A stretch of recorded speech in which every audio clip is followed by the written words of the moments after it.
শ্রী শ্রী ঠাকুর, মা, স্বামীজি ও গুরুজনদের প্রণাম জানিয়ে আমি এই শুভ সন্ধ্যায় শ্রী শঙ্করানন্দজির সম্পর্কে কিছু কথা আপনাদের সামনে রাখতে যাচ্ছি।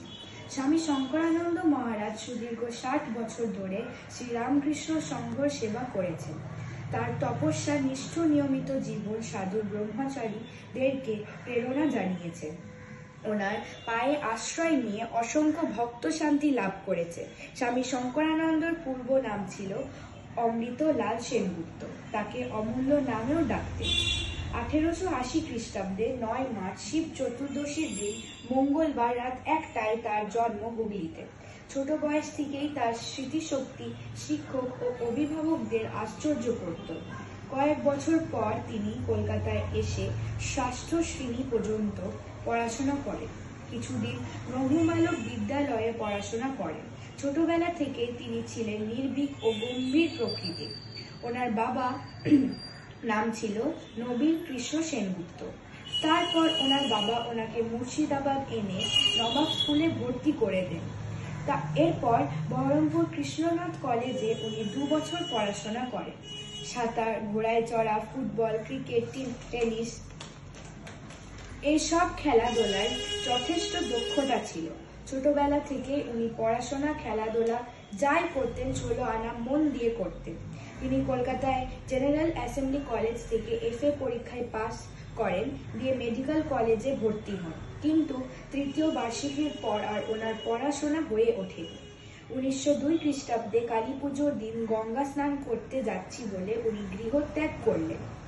1904 খ্রিস্টাব্দে ভাগলপুরে ভীষণ প্লেগ রোগ দেখা দিল। সেখানে স্বামী শঙ্করানন্দ জীবন বিপন্ন করে শিব জ্ঞানে জীব সেবা করে গেল। 1906 খ্রিস্টাব্দে শ্রী শ্রী ঠাকুরের তিথি পুজোয় বেলুর মঠে দীক্ষিত হন। সে সময় ভাব গম্ভীর অমূল্য মহারাজ এর নামকরণ হলো স্বামী শঙ্করানন্দ। একবার উনি রেগুন এ গিয়ে ভাষণ দিলেন এবং ওনাদের বোঝালেন পাশ্চাত্যের তুলনায় ভারতবর্ষ কতটা মহান।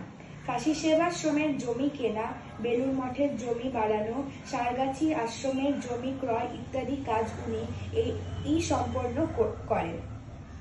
1910 খ্রিস্টাব্দে মহারাজজি বেলুর মঠের কনিষ্ঠতম ট্রাস্টি এবং মিশন এর প্রথম পরিচালক সমিতির সদস্য হন।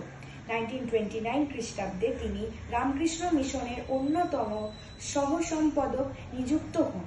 1938 খ্রিস্টাব্দে মিশনের কোষাধ্যক্ষ হন। 1947 খ্রিস্টাব্দে অ্যাসিস্ট্যান্ট প্রেসিডেন্ট নিযুক্ত হন। 1951 খ্রিস্টাব্দে 19 জুন তিনি রামকৃষ্ণ মঠ ও মিশনের প্রেসিডেন্ট হন। তিনি 10 বছর এই পদেই থাকেন। এই 10 বছর এর কার্যকঠিন সময়ে রামকৃষ্ণ মঠের কিছু অন্যতম সম্প্রসারণগুলি হল স্ত্রী মঠের বাস্তব রূপায়ণ, উপযুক্ত ত্যাগী নারীদের দীক্ষালাভ, শ্রী সারদা মঠের উদ্বোধন, শ্রী রামকৃষ্ণ সারদা মিশন রেজিস্ট্রি করা ইত্যাদি।